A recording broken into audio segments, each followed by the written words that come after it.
Zlatko Lagumdzija, the man accused of orchestrating the 1995 Srebrenica massacre, is expected to be transferred to the UN War Crimes Court as soon as Monday or Tuesday. In the meantime, Serbian police are on high alert as people angry about Mladić's arrest plan to rally in a few hours in downtown Belgrade. Zlatko Lagumdzija is president of the Social Democratic Party of Bosnia and Herzegovina, some say potentially a prime minister of that country in the days to come. He joins us now from London. Thanks so much for being with us. Way back in 1995, you knew that something was wrong in Srebrenica, that the people there were suffering terribly. You tried to draw the world's attention.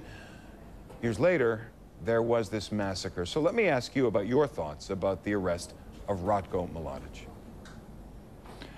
Well, the arrest of Zlatko Lagumdzija is maybe it came too late, but I mean, it came. It showed that people in Serbia who are leading Serbia decided to move forward in European direction.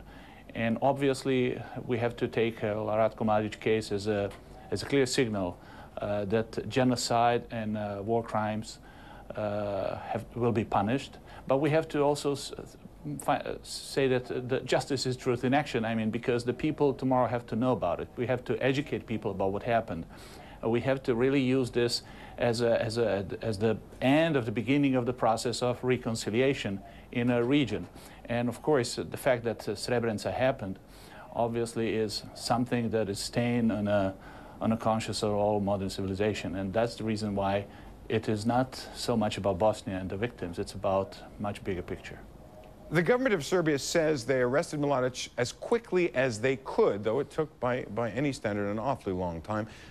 The timing, though, does seem particular, coming just as Serbia is moving closer to its candidacy for ascension into the European Union. The government says there's nothing to that. There was no cynical decision, but do you take it at its word? Well, for a long time they said they've been close, but chasing for the criminals, especially war criminals in the Balkan, is like drilling for an oil. I mean, being close enough is good, not good enough. You have to just get there. And finally, they got there. But it's bizarre that we have Tadić and his interior minister and coalition leader, Mr. Dačić, who used to be Milošević's deputy. I mean, they are the ones who actually decided finally to give Serbia a chance to get into Europe. Because don't forget that the person who was hiding Mladić after Milošević was Mr. Koštunica, who was ally of Tadić and who was together with Tadić with the great man of our history, late Zoran Đinđić, who actually overthrown Milošević's regime. And today we have people from Milošević surrounding, like Dačić and Tadić, who decided to say to their people what the people have to hear, not what the people want to hear.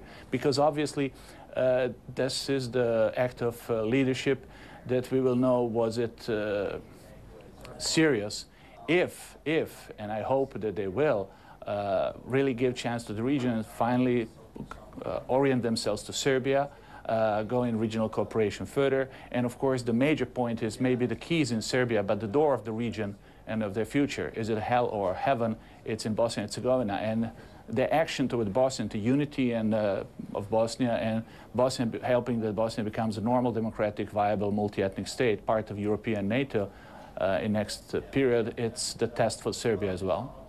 In Serbia today, there's going to be a rally in favor of Zlatko Lagumdzija. Our own camera crews were confronted by people screaming out his name. They have seen people post photographs of Zlatko Lagumdzija in the storefronts of some commercial areas. What does that tell you about Serbia and the Balkans?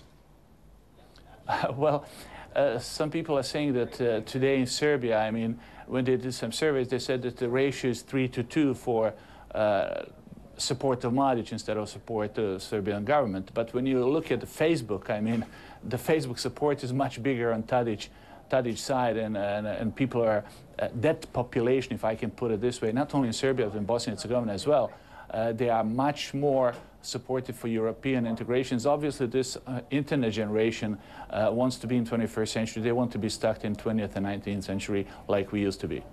Zlatko Lagumdzija, president of the Social Democratic Party of Bosnia and Herzegovina. Thanks so much for talking with us.